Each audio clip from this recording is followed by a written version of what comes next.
Hi, it's Tom from the Woodland School, and what we're going to be doing in this video is we're going to be doing a knife build. So we're going to take our knife blank that we've got, and we'll see that later on in the video, and we're actually going to produce this knife. So we're kind of doing this a little bit back to front. We're talking to you at the end of the video, I was filming to talk about what we're going to do. So we're going to take this knife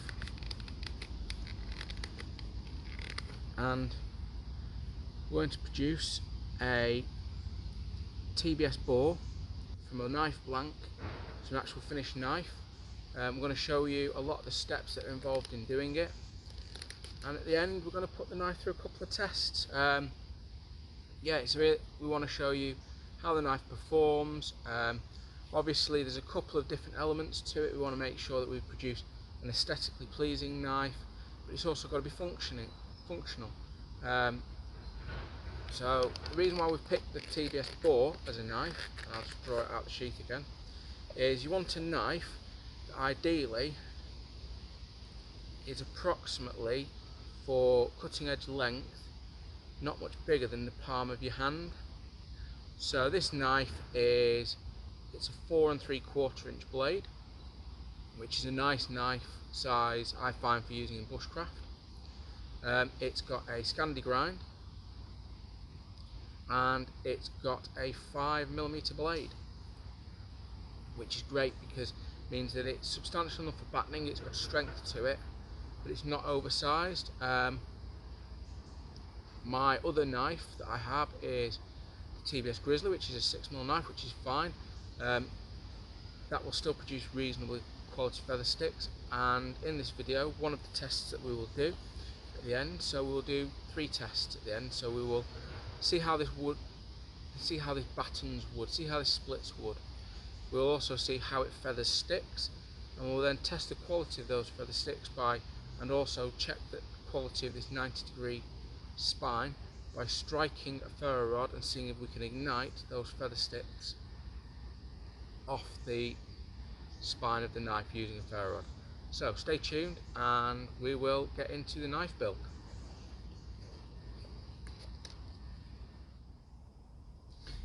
So we've got our knife. This is our knife blank. It's a TBS bore blank, and we've gone for the K720 steel, so it's a carbon steel as opposed to a stainless. Just bring it up and let you have a look at it a bit more. So what we've got is we've got our lanyard holes, so our lanyard hole and our 2 screw holes, 1, 2. What we'll do before we actually fit anything to this blade, we're going to clean it a bit. Don't know if you can see it close up, but you've got some discoloration on the blade. So right up to the camera. It doesn't show up very well, but what you've got is almost like tiny water spots on the blade. We don't want that catching under where we're going to fit our scales. So obviously our scales are going to come down here, so down here, and this side is going to be covered by our scales.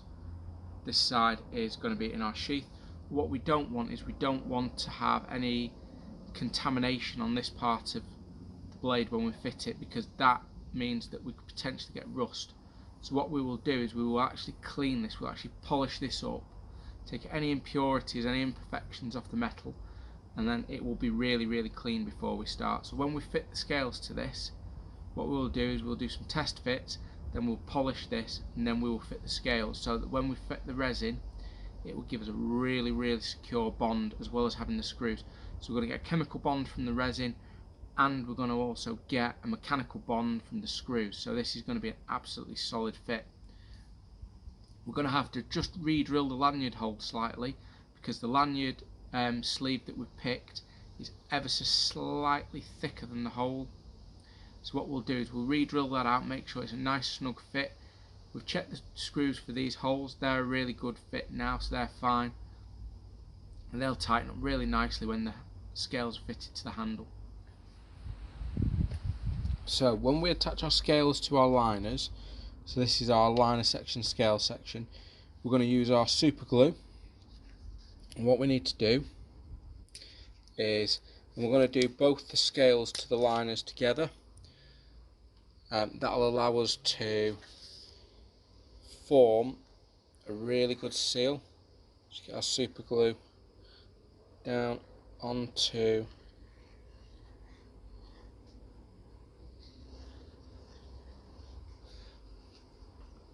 our liner.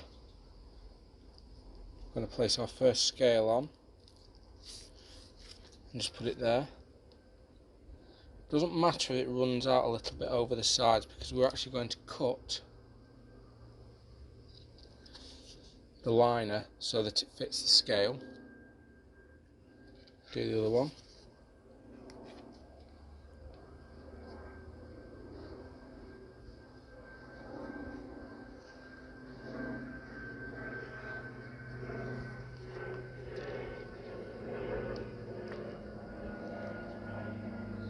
I'm just going to press that together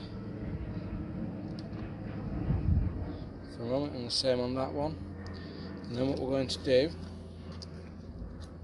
is very carefully,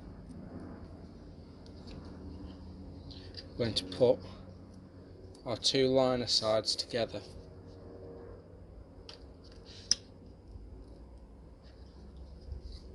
So that what we're doing is we're forming a sandwich.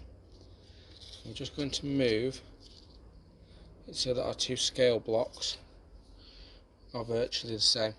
And then what we've got is we've got our rubber protectors that we've just cut two pieces that will then allow us, so we've got our rubber protectors to fit our clamps. Now you can get the spring clamps as mentioned before, or you can use these screw clamps. You don't have to tighten them all that tight, because we're purely making sure that the scales go flat for when we allow that to sit. So all we're going to do, let's move our glue out of the way, is just going to allow that to sit for about 20 minutes, half an hour, to give the glue time to really get a good bond. Like I say, it doesn't matter if we get a bit on the edge of the scale or a little bit coming out to the side of the liner, because we're actually going to be cutting that. What we want to do is we want to get a good initial bond, and when we actually fasten our knife scales to our knife and secure them firmly with our screws, that bond will become less evident. So what we're initially, we're just providing a temporary bond so that we can fit our scales, cut our liners to make them fit perfectly to our scales, and then what we can do is we can mark out our knife onto our scales, and then we can start doing our holes for mounting the screws, the lanyard hole, things like that, and start to form our shape of our knife. Okay, so now we've got our glue dried. It's been about 20 minutes, half an hour. So what we're going to do is just going to slowly let off these clamps.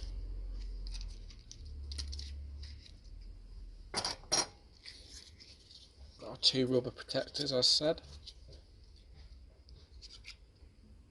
And what we've got is we've got our two pieces of scale wood that are now bonded to the liners. The next step that we're going to do is we're going to trim this edge off.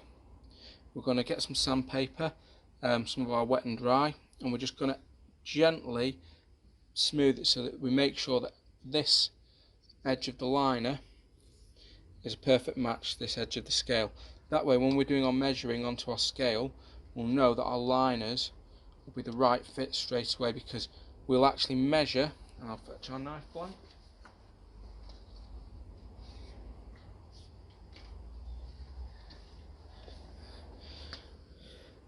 We'll measure that way, it will fit that way. Hence why we need to get a really good fit. We need to make it one piece of material, because if we measure it like that, we want to be able to fit it that way round.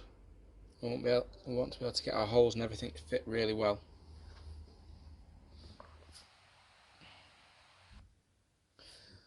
So we've moved inside because of the rain, but that won't stop us. We have here our scales, which we've now cut the edges off, and we've turned the red liner and the scale into one piece now, so it's now one complete scale.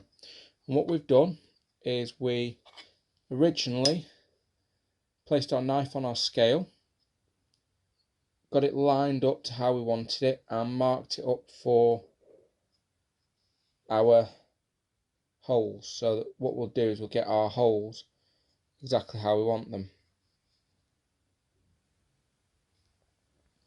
And that will then mean that we can drill our holes right.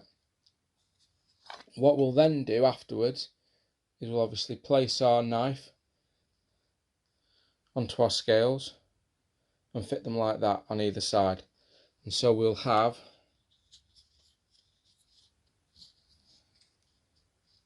that actually lining it up very well, but we'll have our knife in our scales like that. And when we clamp it down, this little gap here will go because the flexibility will be taken out of the scales.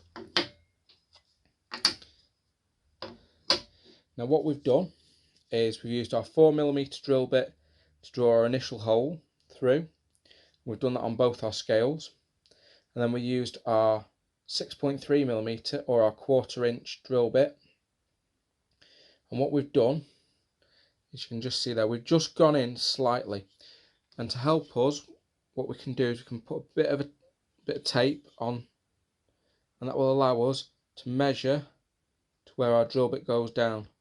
So when we drill, we don't go too deep, and we're just left with that what we term as a counter bore. And the idea is that when we fit our bolts, and I will bring our bolt up now so that we can see it a bit better.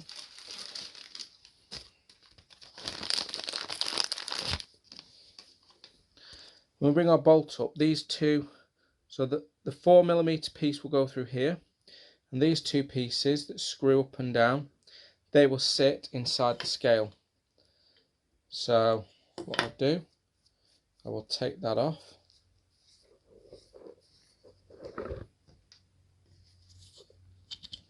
It will sit through our scale like that. Then obviously we'll have our knife here, our other scale here, and then the other side will screw on. The idea being that as we tighten this, it will pull the whole piece together, and it will tighten up our scales onto our knife. But we don't want to go all the way through. What we're doing is we're creating this little lip inside this counter bore to allow us to use this slightly thicker section to pull it through. And that is how our bolts will work. So what we'll do is when we tighten it up, we'll clamp down on this side with our grips. We use our screwdriver on this side to tighten up. But you'll see that again in the final fitting process. But if I explain it to you exaggerated here, so we'll have our knife in the middle, our other scale, and eventually it'll all be clamped down together. And as you can see, our thread's starting to show here. That'll go on there. It'll allow us to start to tighten on.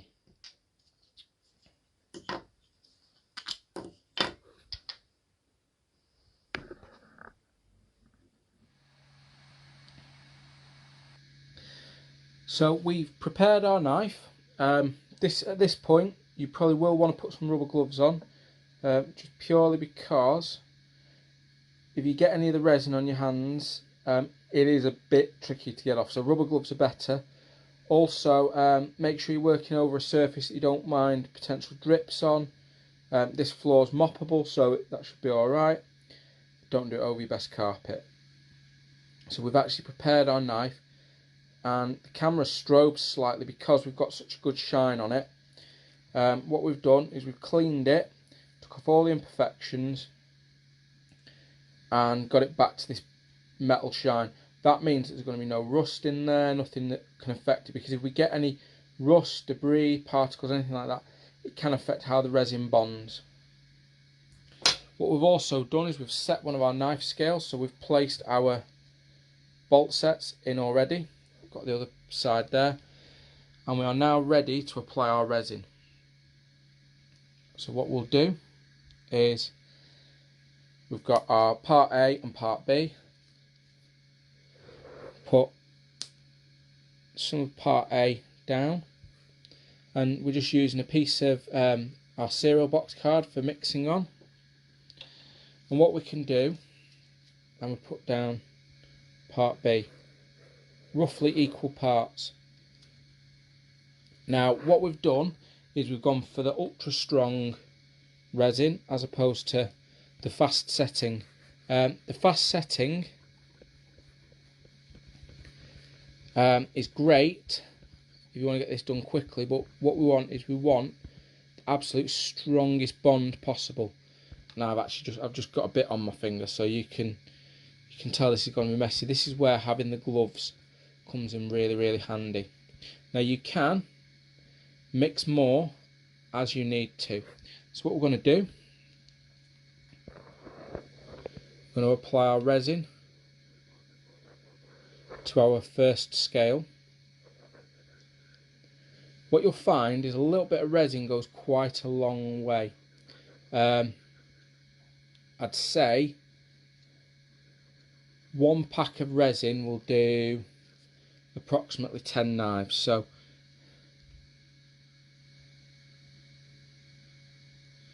and the block may come out of camera every so often just because what I'm doing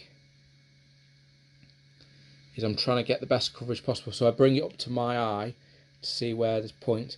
If you get it on the threads, that's not a problem, because we actually want a little bit to bond through the knife. Now we could, if we wanted to get a really good bond through the knife, drill extra holes in the knife, which actually would make the knife lighter. The problem is that this is now a hardened and tempered piece of steel, which the problem there lies that it's very hard to drill, and we actually heat the steel by doing it. And what we don't want to do is we don't want to heat the steel and take the heat treatment out of it, which is a term called annealing. So what we've done is we've placed our first scale on there, and we'll just place that down to sit for a second, and we will put our resin onto our second scale. As I say, it doesn't matter if a little bit of resin goes in the holes, it doesn't really matter if you get the tiniest bit on the outside, but what we will do afterwards is we will wipe everything down with a cloth so that any excess is removed off it. We don't want to be getting, if possible, resin on the outside. It just makes it harder to take off afterwards.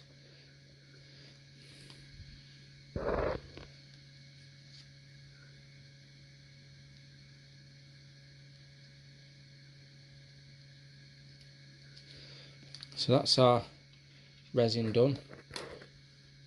That's where keeping lollipop sticks comes in handy. When you're making up resin for things like this or for spreading, they are absolutely brilliant. So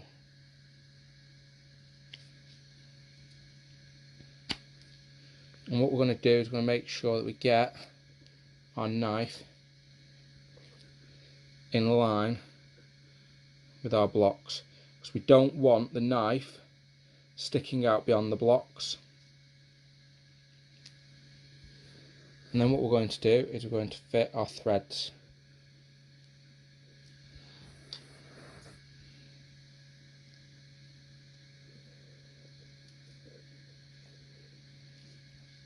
All the time making sure that our knife sits properly through the holes. And what we can do is we can get a piece of our cloth or kitchen paper,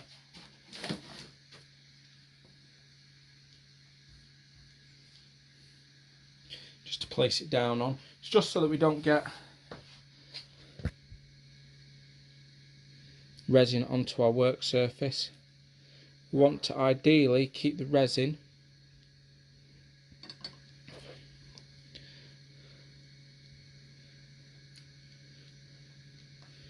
off our handles. We don't want resin on our handles. And what we're doing now is we're starting to tighten up our blocks, and we want to do this evenly, because if we do it unevenly, what we'll do is we'll get the potential of a bend in the blocks. So again, we're just feeling to make sure that our knife has sat properly. We don't want our knife sticking out beyond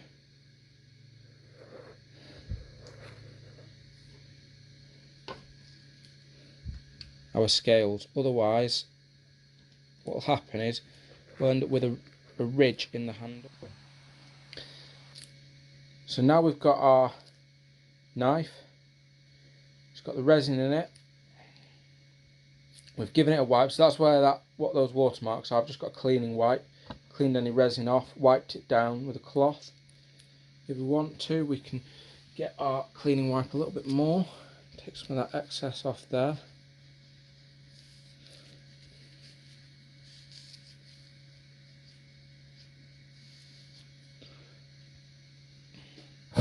Now this resin that we're using, it's got about 90 minutes before it starts to really harden, and then it needs to be left for 8 to 14 hours to set properly. So what we're going to do is we're going to leave our knife like that, just turn it slightly so it's not overhanging. We're going to leave our knife like that, it's going to sit there for overnight. We'll come back to it tomorrow, and then what we're going to do is we're going to start shaping the handle. We will fit our lanyard pull through in a second. It's a little bit noisy to do that because of the hammering, so we'll do that next.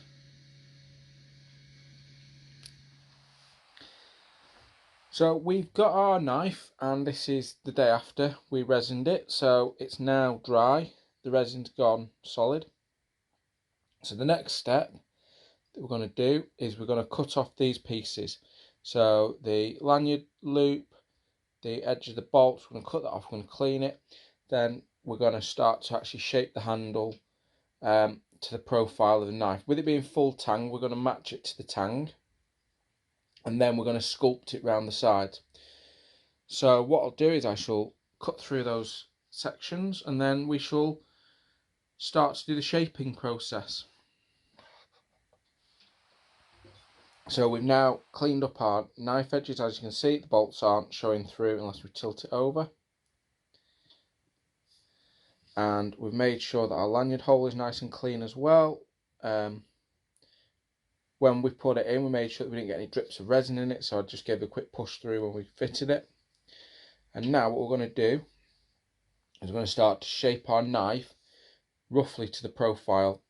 Now this is where our sanding wheel comes in handy. Now what we've got is, I will bring the drill, so I'll put the knife to one side, bring the drill in. Right, so we've got our drill with our sanding wheel, and we've got our two different emery cloths. So our sanding wheel, that is 80 grit. We've then moved on to I think that's a 240 grit. I could be wrong. Let me have a look at the back. Yeah, that's a 240 grit, and then we've got a 400 grit. So how the grit works is that the smaller the number, the rougher it is. So basically, if you've ever done knife sharpening or anything like that, obviously you start off with quite a low number and work your way to the higher numbers. You know, if you've got Japanese waterstones, they'll be moving up into the 6,000 or 7,000 grit. And the idea is that it's measured by numbers of grains of grit per square. So I think it's an inch square. I could be wrong, there's different variations, but an 80 grit is quite coarse, 240 is about a medium, and 400 is quite fine when it comes to woodworking. So what we're going to do is we're going to start with use our 80 grit. Now if you've got a file or a rasp, you can use that, but files and rasps are more coarse still, so you want to be careful. What you don't want to do is you don't want to start ripping into the wood of your knife. So how we've got our wood here, if we start abrading it too much, taking too much material off too quickly, we can damage the grain of the wood. See here we've got it where it started to shine up and things. That will come off as we work the wood.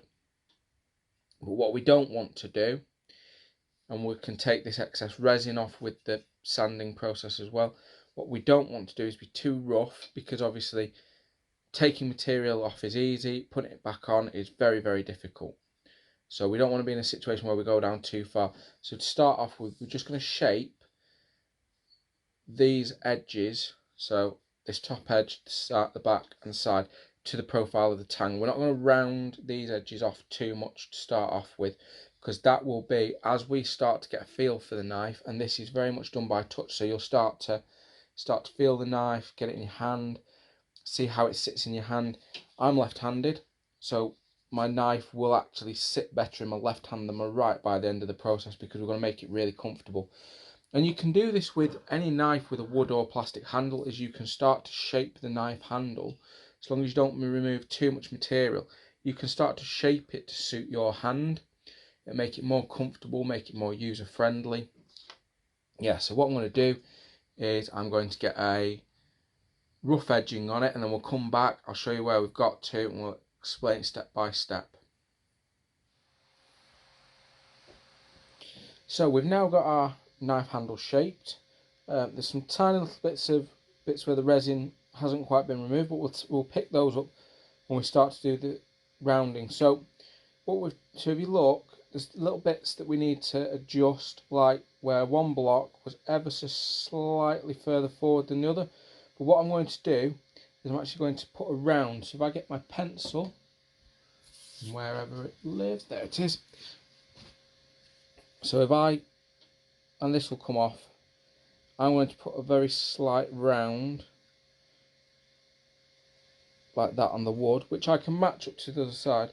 Bring it forward. I'm going to put a round like that on it, so that will actually take up this slight adjustment. What I did with these large sections, because if you think our wooden block, and I'll get just a piece of our packing card here, our wooden block sat like that.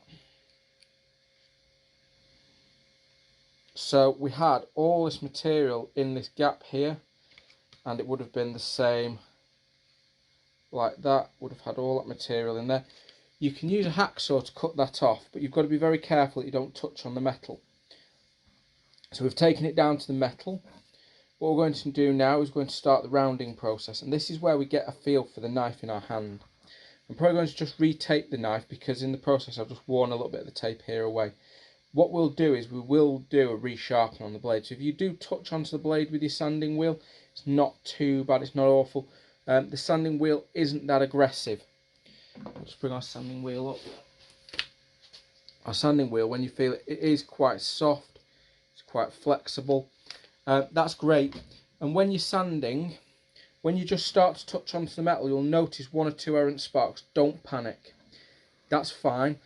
You're removing such a fine amount of metal, you'll never tell when it's finished. If I was to do this with a grinding disc, the problem would be that I would heat the metal and I would remove material a lot faster. Something like a 40 grit grinding disc is far more abrasive, and it's solid backed, so it's got no flexibility in it. You want something that's going to be soft. When we do our rounding, we're going to start off with our 120 grit sanding, our emery paper, and we're going to move on to our 400 eventually. We're starting off with something that is quite flexible. I'm just going to shape this bit in here first, and then I'm going to start sanding. And obviously, when I do my shaping in, it'll take out this imbalance on the two blocks. All over, there's lots of little bits where the wood isn't matched. That'll come out when we do the rounding, and you'll start to shape it to your hand. Straight away, it feels better in the hand than that solid block of wood. I mean, if you were wanting something that's a really, really rustic tool, you could leave it like that, I suppose. But we're going here for a really nice hand finished feel, so it's going to feel perfect for your hand when it's finished. And like I say, if you've got a knife with a wooden handle or even with a plastic handle, you can start to shape those handles to suit your hand. just by getting emery paper and just removing edges, rounding edges in more, it'll feel better in your hand.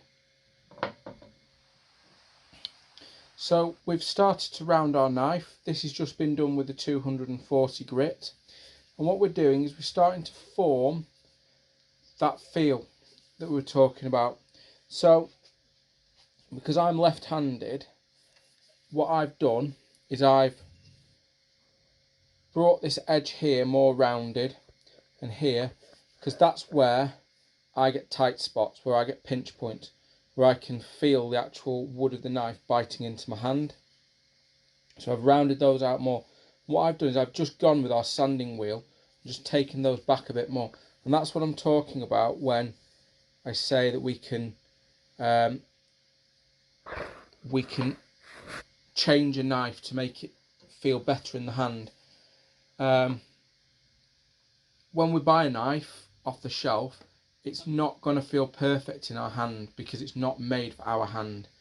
It's made for the designer's hand. The designer will pick that knife up, and if it feels good in his hand, or the maker, if it feels good in their hand, then that's good for them. But if you get a custom made knife, I would ask the maker about getting it made to feel. So what you'll do is you'll feel the knife, and I won't do it, in fact I'll do it with a pencil because pencil will come off easy enough. So I'll do it with a knife, and you'll go, oh, I can feel a spot there. Now obviously it doesn't work very well because it's a dark wood with a graphite pencil, but or if you get something that's coloured, it's not going to sink in. Problem is, ink will sink into the wood. So even if you wrap the knife in a thin layer of masking tape, but I mean, realistically, you should be able to make that knife feel for your hand, and this is starting to feel really good. Now this has been done with the 240 grit, and it doesn't feel as smooth as it could do. So what I'm going to do is I'm going to take a little piece of our 400 grit now. And what we need is we need a length that's about 30 centimetres or a foot long. And then what we're going to do is we just make sure that our vice is clamped up tight, and because we've got the couple of layers of tape on, it'll protect our knife edge. And all we're doing is we're just smoothing that final bit. And we can be quite aggressive because this 400 grit isn't taking off much now. All that dust that came off before, that was just with a couple of passes of the 240 grit. And don't worry about the wood going quite dull and lackluster, because that's just the dust sitting on the surface. But what we're looking for is we're looking for any obvious ridges or high spots. And what we can do is we can do a little bit of, we're just making it feel really, really nice. This is the thing, we want this nice knife to feel nice in our hands. There's no point in us having a knife that we don't want to use, unless we've bought a knife purely for the collection cabinet. But we want this knife to be working all the time. So that is our 400 grit, and we don't have to do a great deal. That was just to take that final bit of roughness out of the wood. And then what we'll do is, to make it feel really silky smooth, is where our oil comes in next. So what I'm going to do is I'm going to have a bit of a clean up, because we want it absolutely clean when we do the oil. We don't want any oil mixing with sawdust, because that will leave imperfections on the surface of the wood, and it won't look as nice and feel as nice when we handle it then.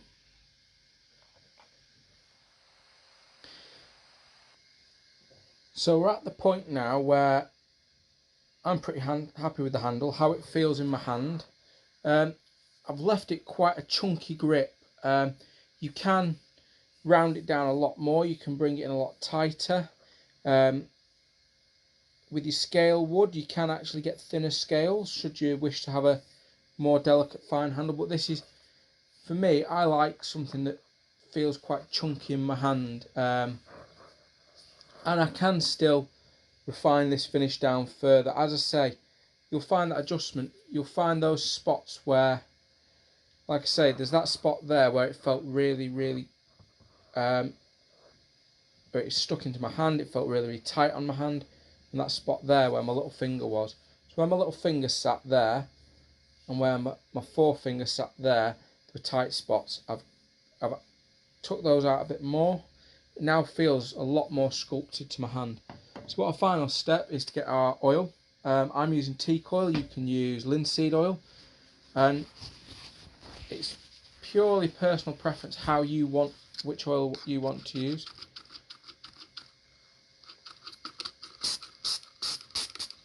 So we get some oil on our cloth and we're just wiping it onto the wood, and what it'll do, straight away you'll start to see the difference in the wood.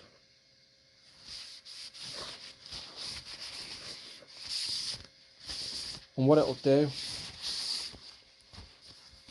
is you'll actually notice that the first layer, and we'll get another fresh piece of cloth once we'll just do another wipe. What we're doing is we're taking the actual dirt off the wood. So we're taking all those loose particles of dust off the wood. So the first layer of oil, the first coat of oil, is actually to clean the knife.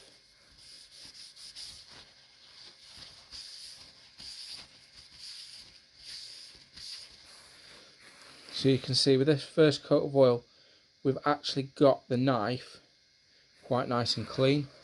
And then what I'll do is just, with the back of the paper, I'm just going to wipe any initial excess oil off, which again is going to take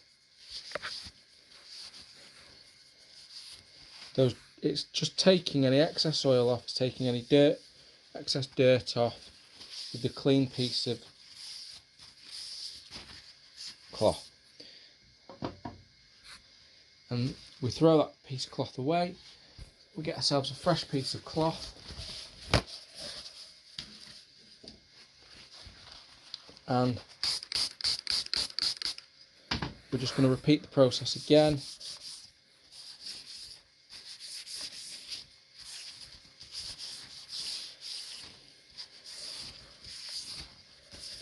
Now, if we were using this in a food environment, what we would do is we would move to a food safe oil. Teak oil is not necessarily food safe. It's not going to be the best thing for if we were using this in a food safe environment. So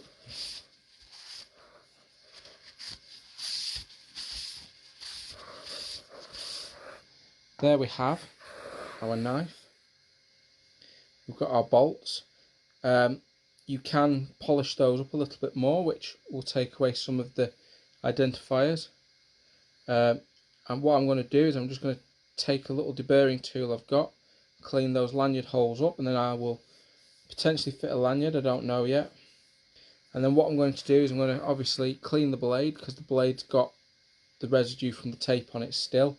Give it up a sharpen, and then we'll take it out into the field and test it.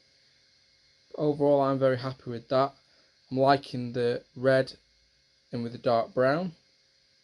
I'm liking that we've got the matched silver. You can get brass fixtures should you so choose. So that is our knife ready to test. Right, so we've got our knife. It's now fitted out. Its sheath's still a little bit tight, but that's fine. We want it a little bit tight. So we've got the grip how I like it. You know, I've ground it down. It's been oiled a couple of times. So now what we're going to do is we're going to do 3 tests. So I'll just put the sheath away. 3 tests. So we want to see how it battens, because this is quite a thick bladed knife. It's ideal for battening. In a perfect situation, we would have a knife, an axe and a saw, so we wouldn't have need to constantly batten with our knife. But if we're in a single tool situation, being able to batten is a good thing. If you want to know how it battens, want to know how it handles fine carving work. So something like a feather stick, which is a relatively fine carving task, want to see how it handles that. And finally, we want to see how this 90-degree spine here, how that handles striking a ferro rod. So our first test. What I've got is a piece of construction timber here. It's a good length for making feather sticks. And I'm just going to move our ferro rod off to one side.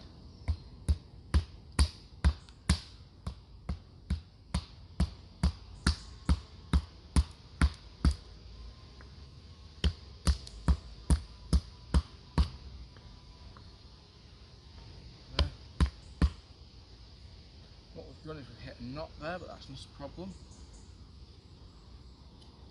So what we can do is we can turn our piece of wood to the other end, and we can batten down from the other end as well.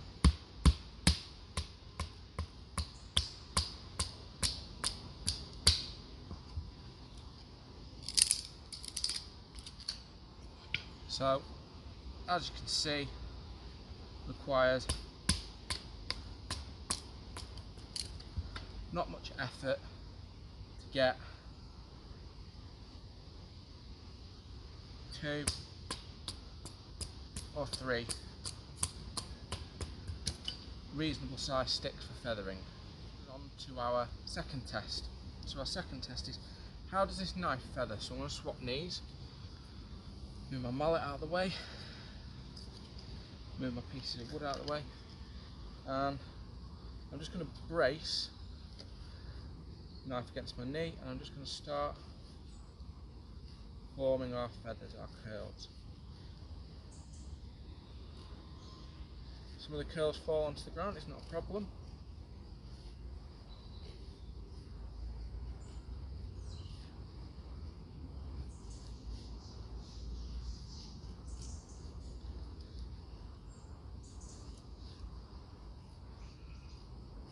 And I'll actually bring the knife into the camera so you get a more close-up view.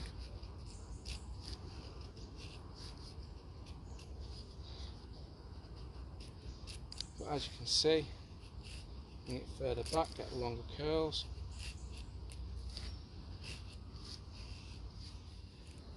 And place that there. Just sheath our knife. Place that there whilst just gather up these additional bits of fine material. Our final test. Will it strike off a ferro rod?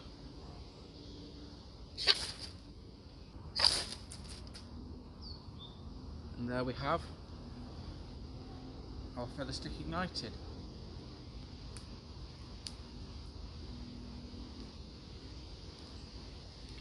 Now obviously, if we're making a fire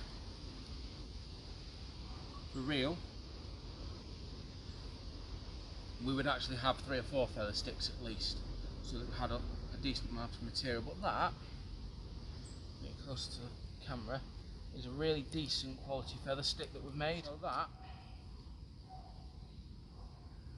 that is the 3 tests I wanted to do with this knife. Will it split? Will it batten? Will it produce a decent quality feather stick? And will it strike that feather stick off the spine of the knife? So I think that what we've got is we've got a really, and I'll bring it back to the camera again, I think we've got a really aesthetically pleasing knife, and it's really functional as well. So I'd like to thank you for following us on this journey of producing this knife from the blade blank to the actual knife. And obviously stay tuned for more things. But again, thank you for following us on this journey. I'm Tom. Please subscribe below, and yeah, keep following the Woodland School, keep watching. Any comments or opinions would be appreciated. Thank you.